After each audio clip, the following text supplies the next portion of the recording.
నిన్న మాజీ మంత్రి హరీష్ రావు గారు టీఆర్ఎస్ నాయకులు నిన్న మాట్లాడుతూ ఏదేదో మాటలు ఎంత భయంకరంగా అంటే ఒక మనిషి అసూయ పీక్స్కి వెళ్ళిపోతే ఎట్లుంటుంది, ఒక కుళ్ళుబోత్తనం ఎట్లుంటుంది, ఒక తట్టుకోలేనితనం ఎట్లుంటుంది అంటే ఆయన ప్రెస్ మీట్ ఒకరోజు హరీష్ రావు గారు పెడతారు, ఒకరోజు కేటీ రామారావు గారు పెడతారు, ఇంకో రోజు గ్యాప్ ఇచ్చి కవిత గారు పెడతారు. వీళ్ళు ముగ్గురే ప్రెస్ మీట్లు కూడా పెట్టేది.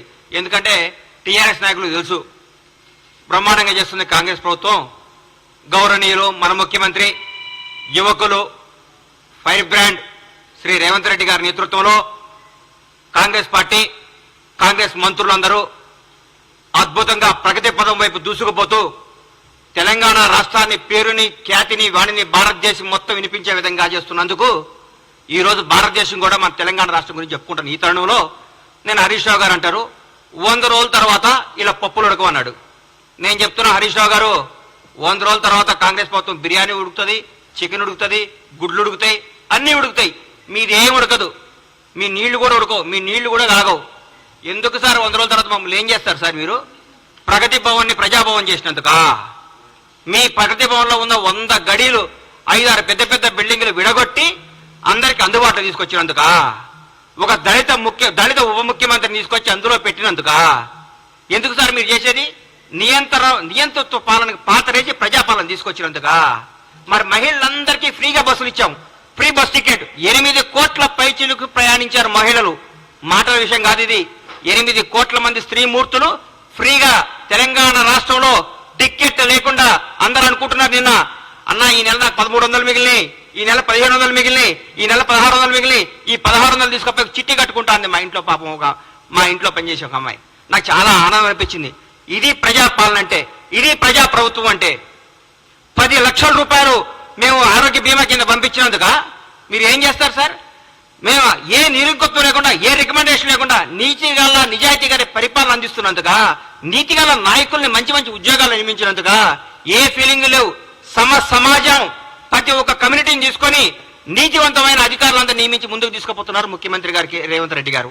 మీరు దీనికా సార్ ఎందుకు కుళ్ళుకుంటున్నారు సార్? మీరు నాకు అర్థం కావట్లేదు.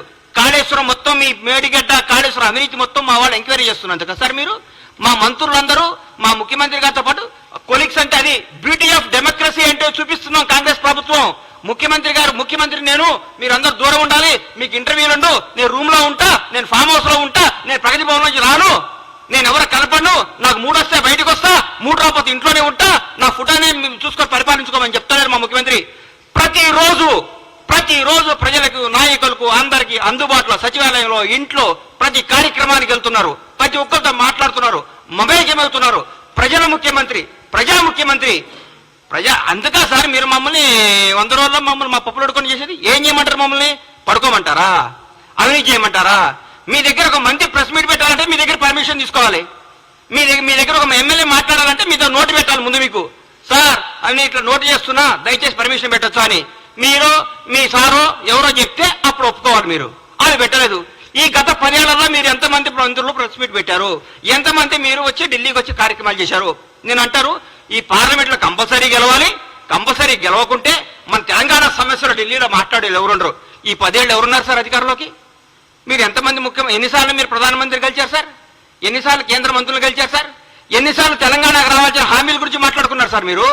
30 రోజుల్లో మా ముఖ్యమంత్రి గారు, మా మంత్రులు ప్రతి ఒక్క సమస్యని ప్రధానమంత్రి గారి దృష్టికి, హోంమంత్రి గారి దృష్టికి, ప్రతి మంత్రి దగ్గరికి పోయి సార్ మా పరిస్థితి, మాకు ఇది రావాలి, మాకు ఇంతమంది ఐఏఎస్లు కావాలి, మాకు ఇది కనీసం తెలంగాణ ఆత్మగౌరవానికి చెందమైన జనవరి 26 నాడు చట్టకాలనే పెట్టించారు సార్ మీరు.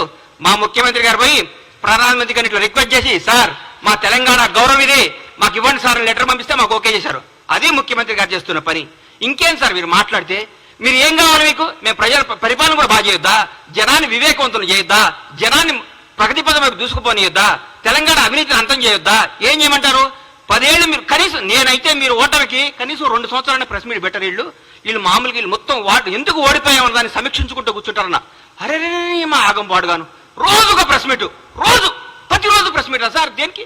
ఏం చేస్తారు సార్ మీరు?